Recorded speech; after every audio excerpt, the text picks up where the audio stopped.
Now there's still one difference compared to the form on our demo page, which is the color of our submit button. Here on the demo page, we have a black color, and here on our page, we have the default blue. So now I'm going to show you how to change the color of this button to any color that you want. In order for us to do this, we're going to have to add some custom CSS code to our website. And we're actually just going to follow the instructions on this page right here from the WPForms developers. And I'm going to link this page down below in the description so you can read it for yourself if you want to. But don't worry, you can just follow along with this video and I'm going to show you how to do it. So let's go back to our website.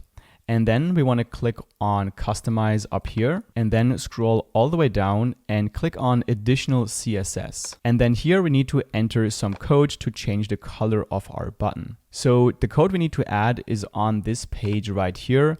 And I'm going to link this page down below in the description so you can find that code. But I'm also probably going to add this code directly in the description so you can just copy and paste it from there. So down here where it says changing the submit button color, here we just want to copy this entire code, copy, and then go back to our website where we have the customizer open, and then just paste that code in here. And now the color already changed to this color code right here. And this is actually where we can change the color code.